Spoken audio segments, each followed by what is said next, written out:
Marston's Domain. Hey everyone, Marson here, and today I want to talk about my Kirby Conundrum. Now before I even begin to talk about this topic, I do want to say that I am going to be buying the new Kirby game for Nintendo Switch. I am going to buy it, and I'm going to be completely open-minded with playing it, and I'm going to hope that I love it. But I want to make this video because I want to talk about the fact that I'm a little bit confused as to why Kirby gets hype around it, and why this new game has a lot of people excited. Now, when I watch the trailers, the game looks cool. Graphically, it looks amazing. But when I watch it, I can't help but think about the past Kirby games I've played and how it doesn't really seem too different to me. Now, I understand, there's new abilities and the levels are different, but when it comes down to the core gameplay of Kirby, I don't understand the full appeal. I definitely could see it for casual gamers, for sure. But I've seen a lot of people that aren't just casual gamers that are very excited for this game.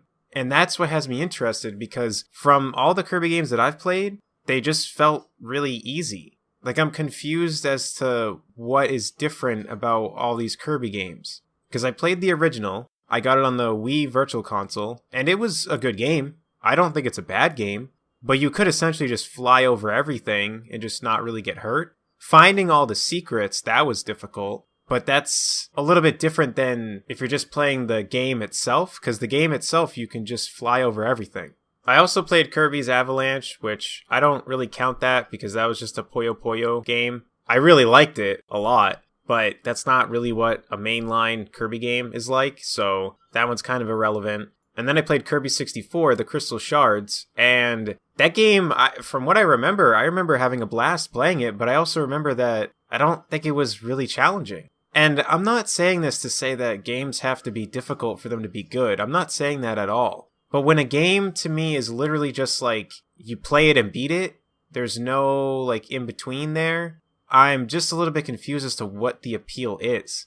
I mean, something could just be genuinely fun and it not be difficult and it just takes time to beat it. But when I think of games like that, I just think of more puzzle type games. So Puyo Puyo or Tetris or whatever, those types of games, there could be multiple levels, but more or less you're just playing it because you enjoy that playstyle, which is where I'm thinking Kirby lands with some people. They just enjoy this type of playstyle, and they don't really care about if it's difficult or not.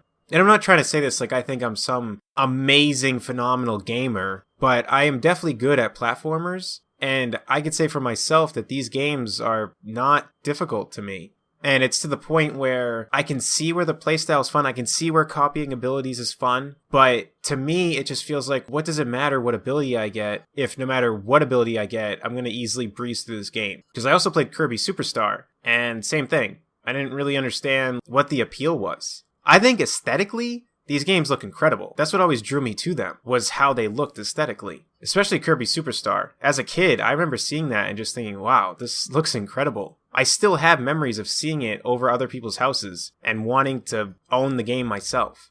But that's just it though, I was a kid too. So even though aesthetically it looked good, if I had played it as a kid, I don't think I would have fully acknowledged that it was that easy. I mean, I did play difficult games when I was a kid, but when you're younger, I don't think you really care too much on if a game is easy or hard. At that point, you just like playing video games in general. I also played Kirby and the Amazing Mirror, and that game was hard for a different reason, and that's where it was just based on the whole aspect of the mirror thing. I had no idea what levels I was going into, what levels I was beating. I'd beat levels and then not go anywhere. That confused me a ton. So I don't really understand that game.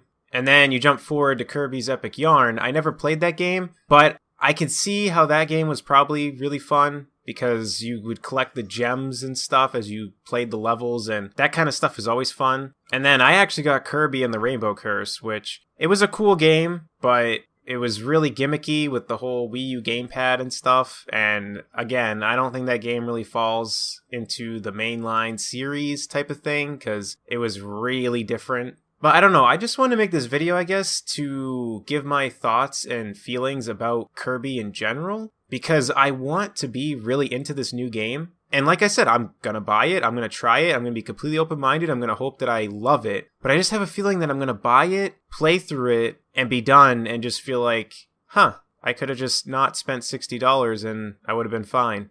I guess my point is I feel like this game won't have a lasting impression on me. Like, I won't have a drive to want to beat it again. I won't really care that I did beat it. But I hope that I'm wrong about this. I hope that this game is, like, amazing to me and I'm like, wow, I can see why people love these games. But I wanted to make this video because I kind of wanted to just start a discussion. For those that do enjoy Kirby games, what is it about them that you like? Do you think that they're not as easy as I'm saying that they are? Do you think that I just played the wrong ones? Do you think that I'm missing the point about why they're fun, that it's not about the difficulty? Let me know in the comment section below, because with my channel, it's not just about what I like or what I dislike. It's about having a conversation. So things that I like and dislike, it's just my opinion. I mean, clearly Kirby games are loved by many people because this series has been going on forever. So I just like to talk about things, whether my opinion on them is positive or negative. Because even if my opinion is negative, like it kind of is with Kirby, it's more or less to open up a conversation about like, okay, well, for those that do like this game, I'd like to know why you like them. So hopefully you guys understand that and aren't just gonna be really mad that I'm talking about how I don't like this game, because I like to be very honest with my channel. So I'm not going to sit here and praise the new Kirby game since it was in the mini direct and just talk about how excited I am for it when that's not how I honestly feel. So let me know in the comment section below about what you think about all this. And until next time, I'll see y'all later. Take care, everyone.